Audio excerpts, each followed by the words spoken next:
Salut à tous. Alors aujourd'hui, pas de narratif, pas de jeu vidéo, je fais cette vidéo pour prendre le temps de parler un peu de ma chaîne et de son avenir. Alors on va commencer par un point important, j'en ai déjà parlé sur la page Facebook mais aussi sur le Discord de la commu. Je vais lancer un nouveau projet de vidéo. Normalement le premier épisode sortait aujourd'hui mais j'ai un peu sous-estimé le temps qui me serait nécessaire pour faire cette vidéo, donc ce sera pour la semaine prochaine malheureusement. Comme vous le savez certainement, je suis écrivain.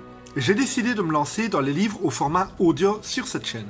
Attention, je parle de livres audio et pas de saga MP3. Une saga MP3 nécessite des bruitages, des personnes pour doubler les différents personnages, bref, du temps et des compétences à travailler du son que je n'ai pas. Ce sera donc juste un narrateur qui lira le livre avec un fond sonore de musique libre de droit, le tout sous forme d'épisodes de 20 à 30 minutes qui sortiront sur ma chaîne une semaine sur deux, avec évidemment la possibilité de télécharger les épisodes au format MP3. Pour le premier épisode, je ne vais pas vous faire un chapitre d'un de mes romans, je vais vous faire une fanfiction que j'ai écrite en 2012 dans l'univers de Skyrim. Comme c'est la première fois que je m'adonne à ce genre d'exercice, n'hésitez pas à me donner votre avis. C'est aussi pour ça que je ne fais pas le premier chapitre d'un de mes livres, c'est pour avoir une sorte de bêta-test en quelque sorte. Je vous demande votre avis pas forcément sur le contenu du texte, je l'ai écrit il y a longtemps, mais sur la façon de poser la voix, le volume de la musique de fond, et surtout j'aimerais savoir si la durée est trop longue ou si elle est bonne. Après ce premier épisode test, je commencerai l'enregistrement de la lecture de mon roman science-fiction Une bonne raison de se battre. Certains parmi vous m'ont fait remarquer que ce n'était pas une bonne idée financièrement parlant de donner gratuitement le contenu de mes livres. À ça je réponds que de toute façon, écrire à la base c'est de toute façon pas financièrement intéressant. Vous tracassez pas, je devrais pouvoir survivre en me passant de €50 par mois que je gagne avec mes bouquins. J'en profite pour ajouter que lorsque je parlais dans mes conseils aux jeunes auteurs de l'avantage de garder tous ses droits sur son œuvre dans l'auto-édition, ben là on est en plein dedans. Je décide de faire une version audio de mes livres que je compte envoyer gratuitement sur YouTube, mais aussi à des associations d'aide aux malvoyants en recherche de livres audio. Je le fais sans devoir rendre de compte à personne.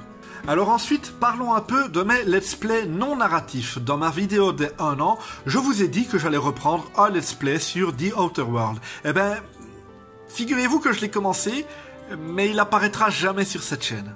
Voilà ce qui s'est passé. En faisant les quelques vidéos découvertes que j'ai faites, je me suis rendu compte que j'aimais bien parler en jouant à un jeu. Alors je me suis dit, je vais reprendre le let's play et je vais en faire un sur The Outer World. Sauf qu'en faisant ce let's play, je me suis rendu compte qu'en fait, il y a une énorme différence entre parler 1 heure en jouant à un jeu pour le présenter et y jouer en sachant qu'on va devoir meubler toutes les parties qu'on fera sur le jeu jusqu'à ce qu'on l'ait terminé. Bref, les découvertes, ça m'amuse, mais sur le long terme demandé par un let's play, ça m'amuse plus. Donc, un de ces 4, je ferai une découverte sur The Outer World parce que j'ai envie d'en faire une et de parler de ce jeu, mais il n'y aura jamais de let's play. D'ailleurs, en parlant de The Outer World, je rebondis sur un autre sujet. J'avais prévu de refaire ce jeu, c'était au mois de juin.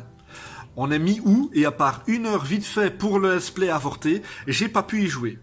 Pareil, j'ai acheté Mass Effect Legendary Edition quand il est sorti, il est dans ma PS4 depuis la sortie, et je suis même pas encore allé au bout de la mission d'introduction sur Eden Prime. Et je vous parle même pas de Zelda Skyward Sword, je l'attendais impatiemment, et je suis toujours à 45 minutes de jeu. Et mes romans en cours d'écriture, j'y ai pas touché depuis des mois. Je vais donc organiser ma chaîne différemment. Je vais pas vous dire maintenant je sortirai une vidéo par mois, parce que je crois que si on sort pas une vidéo par semaine, ça vaut pas la peine d'être sur YouTube, mais il y a 2-3 choses que je vais changer. Déjà, à partir de la semaine prochaine, mes vidéos ne sortiront plus le vendredi à 17 h, mais le dimanche. Je sais, ça a l'air de rien, mais me dire que si je suis en galère une semaine, je dois rusher la vidéo après le boulot, c'est un stress, que j'éviterai en me disant que s'il y a une galère, j'ai le week-end pour faire le montage. En gros, je jouerai la semaine et je monterai l'épisode du narratif le week-end. Je vais aussi raccourcir la durée des épisodes. Je vais pas faire des épisodes de 3 minutes, faut pas exagérer, je vous rassure. Mais bon, mes premiers narratifs faisaient 5 à 6 minutes et les derniers 9 à 12. Si je passais à 6-7 minutes par épisode, je gagnerais 1 heure ou 2 de travail et ce serait pas mal. Ensuite, comme je l'ai dit dans la vidéo d'1 an, je laisse tomber l'idée de 2 narratifs qui s'alternent. Par contre, j'alternerai entre un dimanche narratif et un dimanche livre audio. Pour résumer, dimanche prochain, vous aurez l'audio de ma fanfiction Skyrim. Le dimanche suivant, vous aurez le premier épisode de mon let's play sur Total War Rome 2. Et ensuite, on alternera. Il faut quand même malgré tout bien avoir conscience que rien n'est gravé dans le marbre et que si ça se trouve dans 2 mois je vais encore devoir changer mon organisation pour une raison X ou Y. Ça fait qu'1 an que je suis sur YouTube et je suis quand même toujours un peu en train d'essayer de trouver la recette qui fonctionne. Voilà, j'espère que ce petit changement ne va pas ruiner ma chaîne. J'espère aussi que vous serez nombreux à écouter mes livres audio et à suivre mes histoires. J'en profite que vous êtes déjà à 700 à vous être abonnés. On est presque à la barre des 1000 abonnés. Alors n'hésitez pas à partager ma chaîne pour essayer de dépasser ce stade. Ce serait vraiment formidable, surtout si on pouvait y arriver avant 2022. Là, ce serait terrible. Bref, c'est tout pour moi aujourd'hui. À la prochaine.